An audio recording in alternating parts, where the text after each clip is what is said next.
Hey Erin, okay, so I realized I never responded to your threshold question. So I'm going to explain it real quick and it should be pretty easy, but it's better if I give you a visual.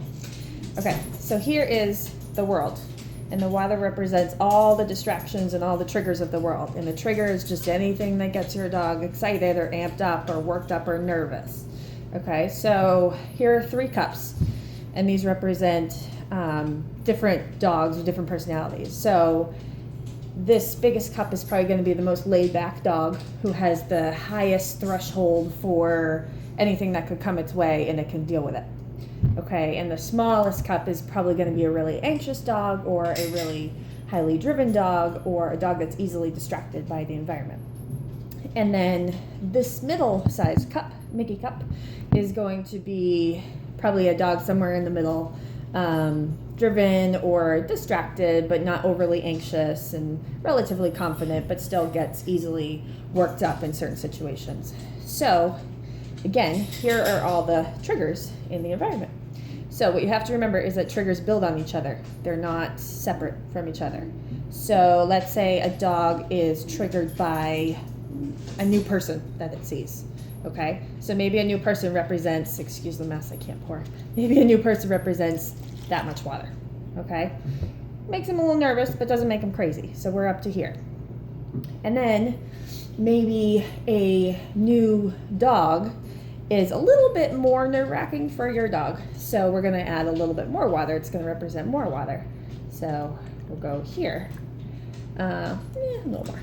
So then maybe your dog doesn't like beards. Okay, so that new person that walked by had a beard. So we'll add a little bit more water. Not too bad, not terrible. So now maybe that dog that walked by was crazy and was lunging on the leash on its own side and just going nuts. So it made your dog even more nervous. Okay, so we're here. All right, so let's add one more thing. Maybe a truck went by 5 minutes ago, a UPS truck, and that got your dog really worked up. That might be representing quite a bit. Most dogs get worked up by UPS trucks. So again, this is our average dog. Here's a UPS truck, okay, overflowing. So this is the threshold. The dog has just gone over the threshold.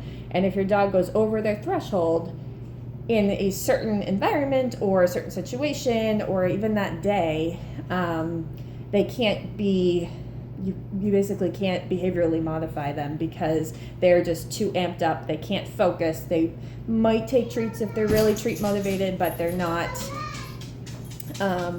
really able to focus. So that is a good representation of what, the average size dog, what they can handle. So if that last trigger, that truck, wasn't present, and maybe only those first 4 things were present, your dog wouldn't have gone over their threshold. So he would have been fine. He would have been able to work with them and all that. Use distance as your friend. So if you have to step further away, like if you see a dog coming down the street, go further away because maybe that's the one thing that's going to push them over their threshold. So that's really important to understand too. Okay, I hope that makes sense. Okay, bye-bye.